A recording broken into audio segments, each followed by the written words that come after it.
അത് പക്ഷേ അഭിനയത്തിന്റെ ഒന്നും അറിയാതെ രാജേഷ് പിള്ളാങ്ങള് ചിരിക്കാൻ പറഞ്ഞു ചിരിച്ചു, ഡയലോഗ് പറയാൻ പറഞ്ഞു പറഞ്ഞു, അതിനപ്പുറത്തോട്ട് എനിക്ക് ഒന്നും. നെക്സ്റ്റ് ക്വസ്റ്റ്യൻ ഒരാൾ ചോദിച്ചിരിക്കുന്നത് എങ്ങനെയാണ് ചേച്ചി ആക്ടിംഗ് ഫീൽഡിലേക്ക് വന്നതെന്നാണ് ചോദിച്ചിരിക്കുന്നത്. ആക്ടിംഗ് ഫീൽഡിലേക്ക് വന്നത് ഞാൻ നേരത്തെ ഇന്റർവ്യൂസിൽ പറഞ്ഞിട്ടുണ്ട്. ഒട്ടും എക്സ്പെക്ട് ചെയ്യാതെ വന്നത്, ഒട്ടും പ്രതീക്ഷിക്കാതെ വന്ന ഒരാളാണ് ഞാൻ. ഫസ്റ്റ് ചെയ്യുന്നത് സഞ്ജയ് ബോബിയുടെ സ്ക്രിപ്റ്റിലെ ട്രാഫിക് എന്ന മൂവിയിലാണ് ഫസ്റ്റ് ഞാൻ ആദ്യമായിട്ട് ക്യാമറയുടെ മുന്നിൽ നിൽക്കുന്നത്. എനിക്ക് തോന്നുന്നു 9th-ലോ 8th-ലോ പഠിക്കുന്ന സമയമാണ്.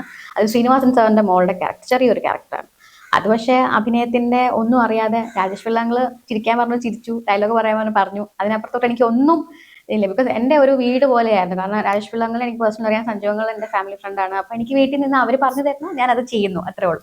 അതെല്ലാം കഴിഞ്ഞ് പിന്നെ +2 കഴിഞ്ഞ സമയത്താണ് സീരിയലിലേക്ക് ഒരു എൻട്രി കിട്ടുന്നത്. അതും ഈ പറഞ്ഞതുപോലെ അച്ഛൻ്റെ ഒരു ഫ്രണ്ട് വഴി അവരൊരു പുതിയ കുട്ടിയെ നോക്കുന്നുണ്ടോ എന്ന് പറഞ്ഞപ്പോഴത്തേക്കും ചേച്ചിയുടെ എൻ്റെയും ഫോട്ടോസ്. ചേച്ചി കുറച്ചും കൂടെ ആക്റ്റീവ് ആയിരുന്നു എന്നെക്കാളും. ഞാൻ ഭയങ്കര ഇൻട്രോവേർഡ് ആയിട്ടുള്ള ഒരു ഗേളാണ്, സ്റ്റില്ലാണ്. പക്ഷെ എന്നാലും കുറച്ച് കമ്പാരിറ്റീവ്ലി ബെറ്റർ ആയിട്ടുണ്ടെന്ന് തോന്നുന്നു. അപ്പൊ ഞാൻ വെറുതെ എൻ്റെ കൂടെ കൊടുത്തതാണ്. പക്ഷെ അവർക്ക് എന്തോ ക്യാരക്ടർ വൈസ് ഓക്കെ ആയിട്ട് തോന്നിയത് എന്നെയാണ്. അപ്പൊ അങ്ങനെ ഓഡിഷന് വിളിച്ചു കഴിഞ്ഞപ്പോഴത്തേക്കും എനിക്ക് ഭയങ്കര ടെൻഷനോട് കൂടിയാണ് ഞാൻ പോയി. ഞാൻ സ്റ്റേജിൽ കയറാൻ പറഞ്ഞാൽ പോലും പേടിക്കുന്ന ഒരാളാണ് ഞാൻ. ഞാൻ എങ്ങനെ പെർഫോം ചെയ്യുമെന്ന് പോലും അറിയാൻ വയ്യാതെയാണ് ഞാൻ അവിടെ ചെന്നത്. പക്ഷെ ചെന്ന് കഴിഞ്ഞപ്പോഴത്തേക്കും എന്താ പറയാ, അവർ പറഞ്ഞു തന്നത് എനിക്ക് എന്താ ആ ഒരു മൊമെന്റിൽ സംഭവിച്ചതെന്നൊന്നും അറിയില്ല. I did it. ഇപ്പൊ അവരെല്ലാരും ക്ലാപ്പ് ചെയ്തു.